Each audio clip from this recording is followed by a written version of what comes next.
अपना जो first chapter हुआ है उसके सारे क्वेश्चंस हैं, यही क्वेश्चंस में से आपको एग्जाम के अंदर क्वेश्चन मिल जाएंगे।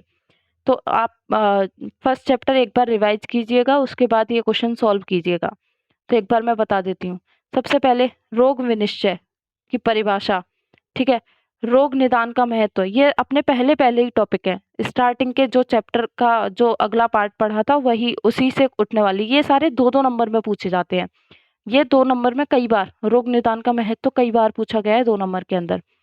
वात पित्त कफ दोषों के प्रकोपित होने के लक्षण, क्या लक्षण आएंगे अगर वात पित्त कफ प्रकोपित हुए। तो एक बार ये सारा आप पढ़िएगा, अगर कुछ प्रॉब्लम लगे आप वापस पूछ सकते हैं। दोष धातु मल का आश्रय आश्रयी भाव, ये तो बहुत अच्छे से क्लास हुई थी, अपनी डेमो में भी हुई थी फिर बाद में भी। और यहाँ से अगर क्वेश्चन आया तो बड़ा क्वेश्चन आएगा, ठीक है। यहाँ से क्वेश्चन आएंगे 2 नंबर के अंदर, यहाँ से क्वेश्चन आएगा बड़ा। आप लोग सुन लीजिएगा, एग्जाम में लिखने के हिसाब से ही फिर पढ़िएगा कि हमें क्या लिख के आना है। रस धातु की वृद्धि 2 नंबर के अंदर पूछा जाता है। शुक्र धातु के क्षय वृद्धि, अब धातुओं के क्षय वृद्धि का तो कोई भी क्वेश्चन आ सकता है, किसी भी धातु की क्षय वृद्धि, लेकिन ये कई बार पूछे गए हैं। रस धातु की वृद्धि, शुक्र धातु के क्षय वृद्धि, लेकिन आपको पढ़ने सभी हैं और ये कई बार रिपीट किए हुए हैं, इसलिए आपको यहाँ पे क्वेश्चन दिखा दिया गया है। साम और निराम दोष के लक्षण, साम का सामान्य लक्षण बताया था मैंने आपको, स्रोतोरोध बल भ्रंश, वो आप याद कर लेंगे तो आप सभी के अंदर लिख सकते हो उसे। अगर उसकी हिंदी भी आपको अच्छे से पता है तो शाम के, साम रस है रक्त है, सभी के लक्षण आप एक बार को लिख सकते हो। तो शाम और निराम दोष, निराम पित्त है, निराम कफ है, इनके लक्षण भी कई बार 2 2 नंबर में आए हुए हैं। आवरण बहुत अच्छे से पढ़ा था ये टॉपिक, इससे भी बड़ा क्वेश्चन आता है, 10 नंबर में आता है। आवरण कभी भी 5 नंबर में नहीं आता, बड़ा क्वेश्चन आता है आवरण से 10 नंबर के अंदर। आवरक और आवृत में अंतर 2 नंबर में पूछा जाता है।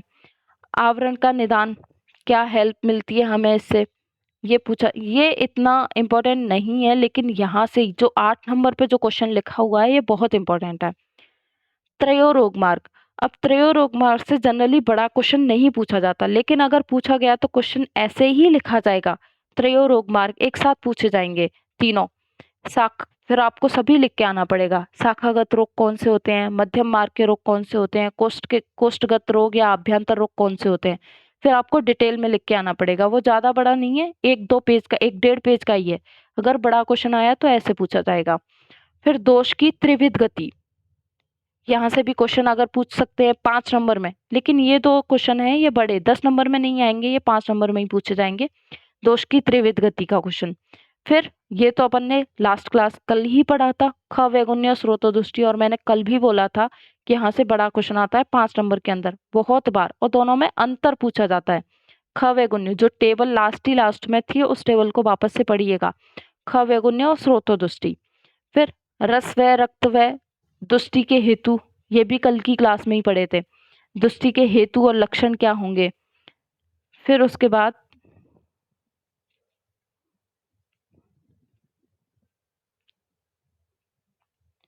अग्नि दुष्टि 4 प्रकार की बताई थी आपको, अग्नि के भेद 13, लेकिन अग्नि दुष्टि के भेद 4, तीक्ष्ण अग्नि, सम अग्नि, वो सारे। तो अग्नि दुष्टि के भेद और लक्षण ये भी आपको डिटेल में पढ़ा दिया गया है। यहाँ से भी 5 नंबर में क्वेश्चन उठ सकता है। आम की परिभाषा, मल्टीपल टाइम रिपीटेड क्वेश्चन, हर साल कोई सा भी ईयर हो, first year, second year, third year, final, आम की परिभाषा आप सभी को याद होनी चाहिए। आम की परिभाषा 2 नंबर में बहुत बार पूछी जाती है, ठीक है। और अगर बड़ा क्वेश्चन दिया तो आम उत्पत्ति के निदान और लक्षण पूछे जा सकते हैं। दोष पाक धातु पाक, दोष का पाक यानी कि व्याधि का शमन, और धातु का पाक यानी कि व्याधि की उत्पत्ति। तो ये भी आपको डिटेल में बताया गया था, दोष पाक क्या है, धातु पाक क्या है। यहाँ से भी 5 नंबर में क्वेश्चन आ सकता है।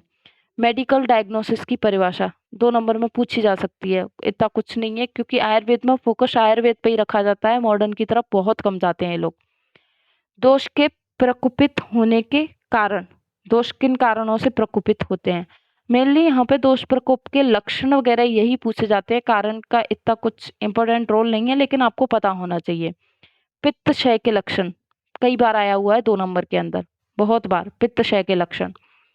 वात पित्त कफ दोषों के भेद व उनका स्थान, तो भेद 5 भेद होते हैं, क्या उनका स्थान है, ये आप फर्स्ट ईयर में भी आपने बहुत अच्छे से पढ़े हुए होंगे ये।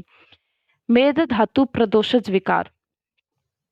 अब मेद धातु अगर प्रदोषज विकार, अब ये क्वेश्चन थोड़ा ध्यान से सुनिएगा। मेद धातु प्रदोषज विकार पर टिप्पणी, अगर ये बड़ा क्वेश्चन आ गया मान लो 10 नंबर में, तो आप जो कल अपन ने पढ़ा है केवल वही सफिशिएंट नहीं है। फिर हम कहाँ जाएंगे, मेद व स्रोतस की तरफ। जैसे मैंने आपको कल भी बताया था कि मेद व स्रोतस की विकृति से मेनली कौन कौन से विकार होते हैं, स्थौल्य और कृष्णता। तो एग्जाम के लिए बता रही हूँ, अगर 10 नंबर में क्वेश्चन आ गया और क्वेश्चन यही रहा कि मेद धातु प्रदोषज विकार, तो आपको स्थौल्य और कृष्णता दोनों को डिटेल में लिख के आना पड़ेगा। और जब स्थौल्य कृष्णता लिख लेंगे तब आपका ये पूरा क्वेश्चन अच्छे से तैयार हो जाएगा।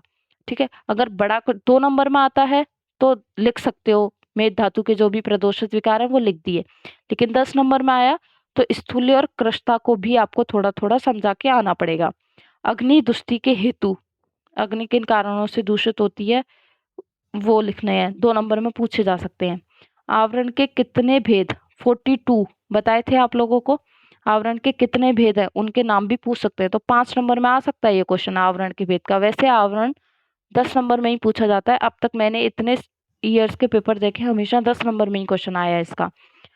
आचार्य चरक के अनुसार स्रोतस की संख्या 13 और नाम एवं मूल, ये भी बड़ा क्वेश्चन पूछा जा सकता है। अगर 10 नंबर में स्रोतस से क्वेश्चन उठाया तो बहुत अच्छा क्वेश्चन है, ये उठा सकते हैं कि स्रोतस की संख्या, वो भी चरक, क्योंकि मैंने आपको कल भी बोला था सेकेंड ईयर में आपको चरक पर ही फोकस करना है। तो चरक के ही अनुसार पूछेंगे, चरक के अनुसार उसकी संख्या, उनके नाम 13 के और उनके मूल, फिर मल क्षय वृद्धि के लक्षण। इतने क्वेश्चन यहाँ से बन सकते हैं। बाकी क्वेश्चन तो टीचर पर डिपेंड करता है, एग्जामिनर पर डिपेंड करता है वो क्या बनाते हैं। इसीलिए आपको जो भी पढ़ाया गया आप थोड़ा अच्छे से पढ़िएगा। कुछ नहीं समझ